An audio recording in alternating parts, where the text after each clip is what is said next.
The two pots. 2 pots, one of earthenware and the other of brass, were carried away down the river in a flood. The brazen pot urged his companion to keep close by his side, and he would protect him. The other one thanked him, but begged him not to come near him on any account. For that, he said, is just what I am most afraid of.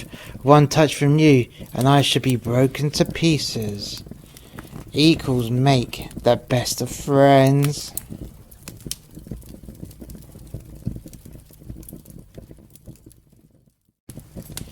The Clown and the Countryman.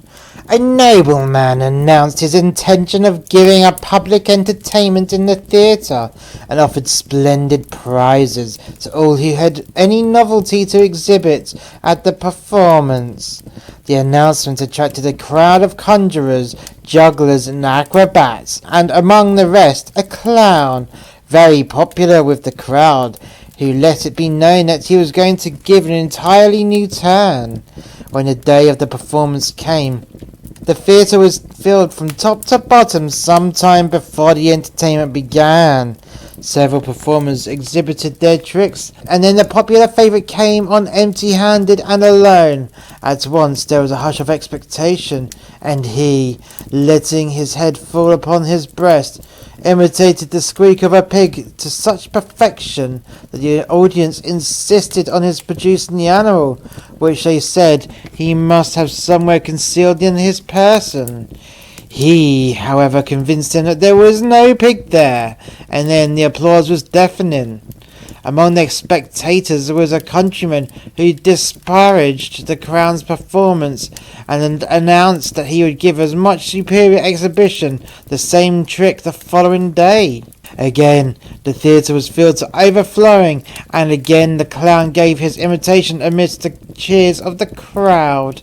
The countryman, meanwhile, before going on the stage, had secreted a young porker under his smock, and when the spectators deviously bade him to enter if he could, he gave a pinch to the ear and made it squeak loudly, but they all with one voice shouted out that the clown's imitation was much more true to life. Thereupon he produced a pig from under his smock and said sarcastically, "There, that shows what sort of judges you are."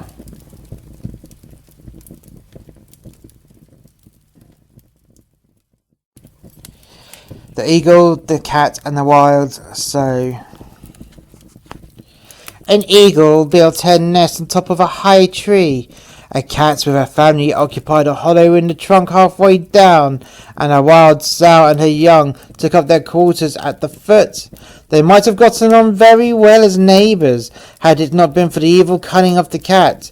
Climbing up to the eagle's nest, she said to the eagle, "You and I are in the greatest possible danger. That dreadful creature, the sow, who is always seen to be grubbing away at the foot of the tree, means to uproot it, that she may devour your family and mine at her ease." Having thus driven the eagle almost out of her senses with terror, the cat climbed down to the tree and said to the sow, "I must warn you against that dreadful bird, the eagle. She is only waiting her chance to fly down and carry off one of your little pigs when you take them out to feed her brood with." She succeeded in frightening the sow as much as the eagle. She then returned to her hole in the trunk, from which, feigning to be afraid, she never came forth by day, only by night did she creep out unseen to procure food for her kit. Only by night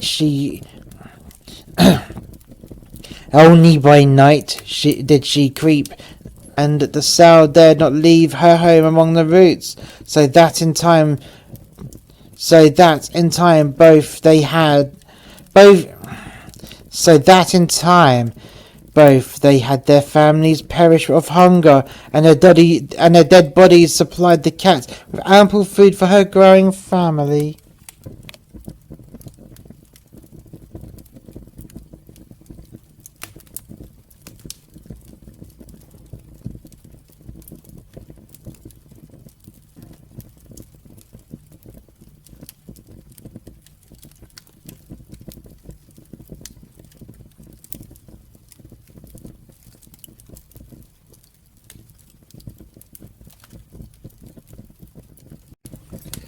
The Hare and the Hound.